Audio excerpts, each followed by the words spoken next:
My name is Ben Gaspard. I'm with TIGA, which is the Integration Group of Americas. And we're a system integration and engineering services company that enables companies to leverage new and well-established technologies against a multitude of industrial operational problems and platforms. We've been an Ignition Premier Integrator, I think, around 2016 or so, when the company was first put together with these engineers that we have here. And we focus on capturing opportunities that are driven by mostly three engines, which is oil, water, and data. By combining advanced technology and intelligent industry solutions, our team has trusted experience with clients, and we were able to have like easy, seamless migration and most efficient technologies and business models. So we kind of play around in the process control and safety systems, SCADA and digital transformation, which is what we'll see a lot of here today and this project specifically. We also have software solutions group and also cloud data groups to help with large data lake style systems and other OT cloud solutions.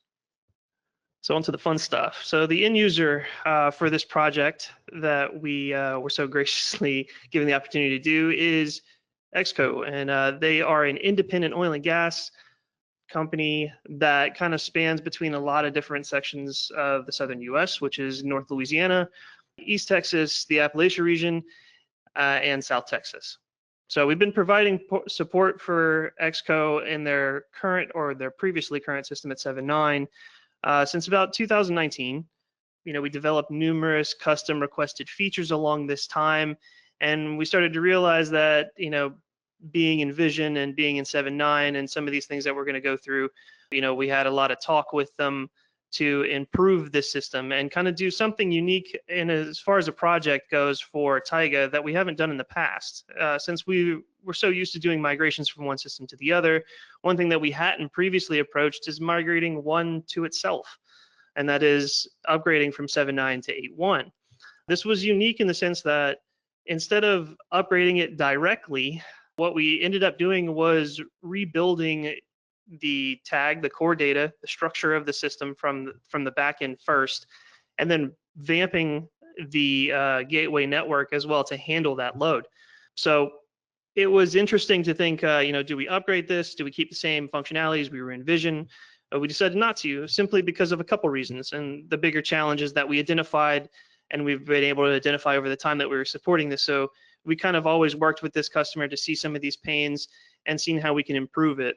One was the backend instabilities. We kind of had this entire project was, we kind of came into this was an already previously established project, but it was on a single gateway, and handling a project load entirely on one gateway, which can be quite difficult whenever you have somewhere along the lines of 3,000 devices with at least 15 to 20 unique different versions of those, and up to almost 400,000, 500,000 tags.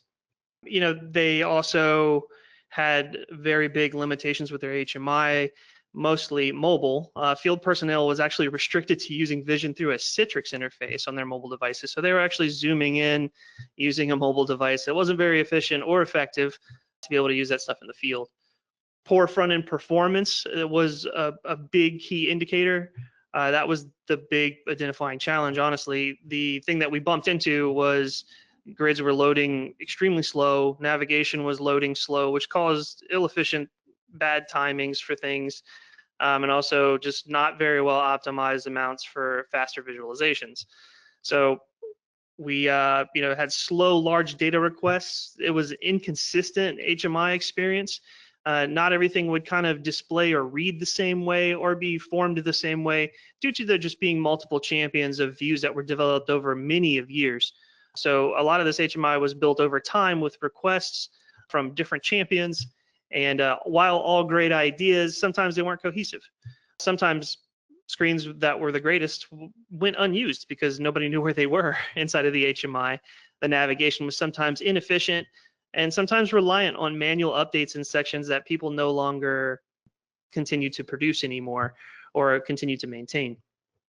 And largely, this was all handcuffed based off of the version that we were on. So that's inevitably we decided, hey, let's redo this, completely overhaul it inside of 8.1, not just upgrade it, but rebuild it from scratch. So our biggest thing was to, first of all, strengthen the application architecture like we talked about before. Instead of putting this on one gateway, we decided to split it to where we had multiple tag IO gateways with one positive front-end gateway that would handle all of the incoming users. That was another big issue. They had about, I think, 45 to 50 concurrent users whenever we translated this over, but that's because we're going to talk about this a little bit more with multiple user sets. The core data restructure was a huge thing as well. The UDTs, the instances tags were all transmitted and translated into a UNS system that we had developed. Largely, this used kind of older theories. So really, we needed to rebuild UDTs to use instances appropriately and UDT parameters so we could take advantage of a lot of the things that were updated within 8.1.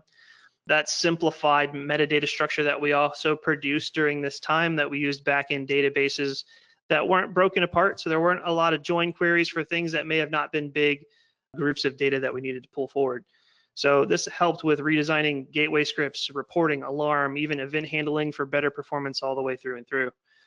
This also drove a lot of the new HMI. So we ended up building an all new HMI redesign within Ignition Perspective with faster visualizations, mobile capabilities, and UI UX cohesiveness across all of the user groups that were in EXCO. So engineering, control rooms, marketing, all of these guys used the same HMI, and it kind of allowed you to be underneath the same roof, not accessing other OT applications to do these things. And finally, user empowerment. We really wanted to create as many accelerators and utilities for each of those groups that I just spoke about, allowing it to be the most powerful application that EXCO had at their fingertips, not to mention anything that they requested we designed. So we'll go through a couple of those things as going through this project. Unfortunately, I don't have all the time in the world to go through every single one of them, but hopefully this will give a little peek into some of those key ones. The source of truth of this metadata, that's something that we wanted to push the whole way through here. The reason is because we can drive everything based off of that metadata database style internalism. So HMI can be called forth on cards or things that existed in a specific site or area. We can use all of that to dynamically drive navigation or other functionality like reporting, or even big navigation sense where we have site-wide navigation utilities that can use that same metadata source. This also allows us to use the same source in other OT applications if they wanted to, or vice versa, where Ignition would use other sources to populate its metadata databases.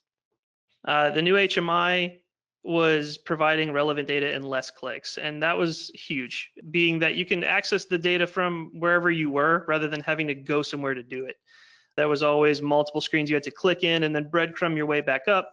But we redesigned it to where largely we found that most users would only use about 1 or 2 screens on daily, and they could use everything they needed from those 2 screens and capture any amount of historical data and all of the other features that they wanted to access as far as alarming or metadata for a specific site, or even changing polling frequencies, viewing cameras. All of those things can be done from 1 or 2 interfaces without moving way too much.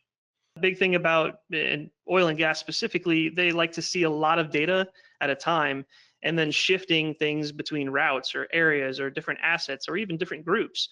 And that enhanced all of those capabilities going forward. We improved and enhanced all the capabilities of their current implementation, but in new software from Ignition. Also newer modules that were available to us within 8.1, one being like a web dev module that we leveraged a lot of. And that's actually the screenshot you see here is a self-hosted markup that is hosted on the gateway itself, and we used it for an internal documentation portal. So it's linked throughout the entire system. So if you have any questions about where you are, you could just hit your help file, bring you directly there, and it would give you the procedure or any of the instruction of what was on that view. And we simplified the navigation greatly. That bar on the left side, and I'll go a little bit more into the filtering systems at the top. This allowed us to glean through somewhere around 1,800 sites at any moment, whatever screen you were on, without having to go back and edit these things. And that was a big deal. That made it efficient to make it, viable to each one of the user groups that were using this platform. And we were making sure to kind of go back with each one of those user groups and make sure what was impactful for them, but still made it cohesive for everyone else. So one of the things we talked about before, the platform-wide filtering. This filter is actually this frame on the left side. And the top side, this filter was on every single screen. Everything opened up with inside it. So if you were on any screen, maybe a big grid, that would filter down everything by the asset, the area you were in, or even custom filters that you can insert in between here. So if you wanted to say, see a specific route or see a specific type of well or a type of site that was defined, you can add those there for you. You can actually save these to your personal preference as well. So every time you log in, you'll get your custom set of filters, and you can select any of those filters or selections within the filter for you. One big thing too, one thing I mentioned earlier that we kept having issues with is people asking for screens or designing screens, and then they would kind of get left in the wind. And we kind of came up with a dashboard related structure that allowed us to create widgets to where they can customize those screens for that individual, and it's saved to that individual. So if I log in, I see mine. You know, if I need to create another one, I can have 3 sets of these tabs at the top. This allowed us to a user to create whatever they felt viable throughout the entire system, and even take in cards that were on other existing screens from stuff that was not even related to the dashboard itself and call them in. So that way you can create your own custom screens, and we can keep the amount of views that we need to develop minimal. So that way the user can give their empowerment to create their own screens, and they don't need us to develop them for them. We just develop them customizable widgets where they can make them to their heart's content. This was great too. EXCO was, such a great partner to work with on this because they had such progressive ideas. So we got a lot of ideas just talking with them or watching them use their current system. And over the time that we've, supported their 7.9 system, a lot of ideas were born out of this. And that's kind of our favorite thing to do is to sit back, watch, and just really create the solutions and have these custom ideas come from the customer side. One of those things was, we were sitting there building dashboards, showing them how to do it, and they're like, "Can I see anybody else's?" And we were like, "We could, yeah, let's do that." So one thing that they would commonly do is kind of walk down the hallway and say like, "Hey, I want to show you these things. Can you see what I'm looking at?" And they would have to go back and log into their own account to show them their dashboard. So we allowed individuals to see other people's dashboards. You cannot edit them, but if you wanted to, let's say if you were a controller and you were swapping shifts, you could go and say, "Hey, I need to use this person's dashboard. This is all the stuff they're looking at. Let me save that to mine." So you can copy certain people's dashboards, save them to yours. There are certain widgets that have, privacy related things so you can't copy from, like sticky notes were custom to the individual. You can only see ones that you wrote. And also there were a lot of customer-based settings or custom settings per individuals that were logging in.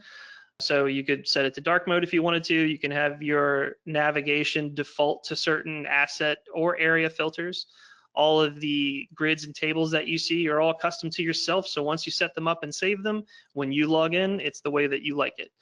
This allowed us to not have to build multiple views for certain things that need to be seen in very particular ways. And it allowed the customer to kind of build their own screens. And that was kind of the theme that we kept going with, that it was self-maintainable by them. And a result was, creating a cohesive and intuitive environment that optimized UX and facilitated seamless data integration, all the things that we just spoke about. It significantly reduced load times across screens, which helped, actionable items to be able to take care of without having to wait for stuff to load up. Even guys in the field having their data at their fingertips, and in a mobile web-based solution that allowed them to even save certain bookmarks for pages or even use their dashboards in a card-based, mobile-based system so they can have their own custom navigations. The intuitive experience that resonates with individual preferences we had talked about, and the UNS, which I didn't get into too much because I don't want to get too much technical talk, but this is what really is the meat and potatoes behind the whole thing. If this didn't exist, we wouldn't be able to provide easy system administration from the front end to give power users of that system to be able to edit it without needing any development and designer from our end. There were metadata administrators that were put in there to look like a wizard. So you'd say, "Hey, this new site, what does it have? What type is it?" And then you could say go, and it would send everything in. It would build all the tags, instances based off of the UDTs that we created for those unique instances. And you would have it inside of your screen with all the cards populated without any intervention from a development team. It also, like we talked about before, other OT applications can use it. It can use that source, and it could even provide information to that source. And the biggest goal was to make sure that every single group across their company, not limited to SCADA, use this as like a vital tool for operations, for maintenance, management, marketing, export, reports out of it, even sending reports. Alarm rationalization was a big utility that was using this as well. And it's kind of helped garner more ideas for development to make this their hub for an application source. So Ignition allowed us to do that. There was never a time where someone came to us and said, hey, can we do this? And our response was no. It was always a challenge, and it always positive. It always came out to be better than what we thought it would. And the platform allowed us to do that.